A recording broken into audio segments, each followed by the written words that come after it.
Security committee ने यह फैसला किया कि अब कोर कमांडर साहब से ब्रीफिंग ली जाए। ये प्रोविंशियल असेंबली है, यहां चीजें कायदे और कानून के तहत चलती हैं और आइन के तहत चलती हैं। आइन की किताबें जो इख्तियारात हमें देती हैं, हम उसके तहत काम करते हैं। हम कतन किसी ऐसे इदारे से ताल्लुक नहीं रखते जो आइन की किताबों के ऊपर चढ़ के खड़ा हुआ है। हमने कोर कमांडर साहब को जो लेटर लिखा है, कोर कमांडर साहब इस सूबे में फोर्सेस को कमांड कर रहे हैं, पाकिस्तान की फोर्सेस हैं, तो बैरून मुल्क से नहीं आई हुई।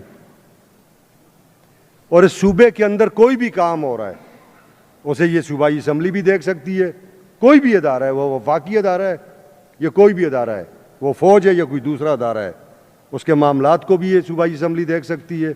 आइन इसे इख्तियार देता है और इसकी स्पेशल सिक्योरिटी कमेटी भी इसे देख सकती है। अब आपने बात की क्यों नहीं मान, कोई नहीं ऐसी बात, सारे मानते हैं, कानून को मानते हैं। जब इन्होंने नहीं मानता तो मार्शल लॉ लगा देते हैं, जो कि इस मुल्क को बहुत दफ़ा देख चुके हैं। तो उन्हें लग जाएगा तो कोई नई बात नहीं होगी, मगर जब तक कोई ऐसी बात नहीं है तब तक हमारा आइन इन प्लेस है और आइन के तहत ही ये चीज़ें चलेंगी। अब क्या है जी, सूबाई असम्बली के रूल ऑफ बिजनेस 2025 आइन पाकिस्तान के आर्टिकल 67 और 127 को मिला के पढ़ें, कायदा 223 उसके ज़ेरी कायदा 3 को पढ़ें। ये कमेटी हर उस मामले पे गौर कर सकती है और कायदा 209 के तहत हम किसी को भी इन कैमरा ब्रीफिंग के लिए कह सकते हैं, वो कोर कमांडर साहब हैं या कोई और है। ये कोई ऐसी बात नहीं है, कोर कमांडर भी पाकिस्तानी है, पाकिस्तानी फोर्सेस को वो लीड कर रहे हैं और हम भी पाकिस्तानी हैं। हम इस सूबे के लोगों के मुंतखब करदा लोग हैं। आज ईस्ट इंडिया कंपनी का वो टाइम नहीं है जब ईस्ट इंडिया कंपनी ने रिप्रेजेंटेशन के नाम पे चंद लोग बिठाए हुए थे और कमांड और कंट्रोल उसका गवर्नर्स के पास था, जो फौज के जरिए कमांड और कंट्रोल कर रहे थे। आज एक आइन पाकिस्तान है, आप उस आइन पाकिस्तान के तहत इन चीज़ों को चला रहे हैं। तो आइन का आर्टिकल 17 ये सारी चीज़ें जो है ना, ये पार्लिमानी बालादस्ती की बात करते हैं और फौज हमारी फौज है। चेयरमैन भी कह चुके, हम भी कहते हैं। तो इसको गलत रंग देने की या इससे गलत तासर लेने की ज़रूरत नहीं है। कोर कमांडर साहब अगर मुनासिब समझेंगे तो वो अपने अदारे से इस पे राय ले लेंगे।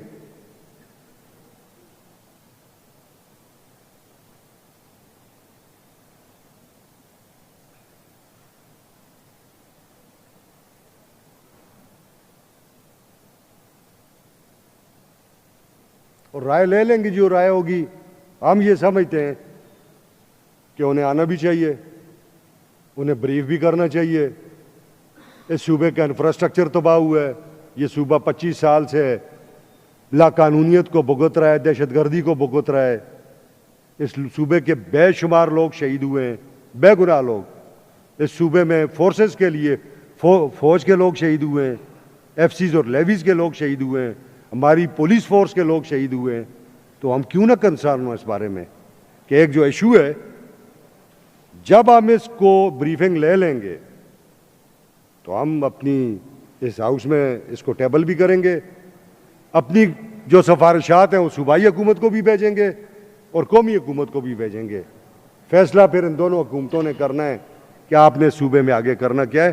तो ये कोई ऐसी इशू की बात नहीं है, चूँकि लोगों की अपनी राय होती है, मीडिया को भी बाज़ औक़ात एंकर पर्सनस को भी चीज़ें चाहिए होती हैं, कभी अच्छा कमेंट कर लेते हैं, कभी चीज़ के लिए कमेंट कर लें, तो कोई ऐसी बात नहीं।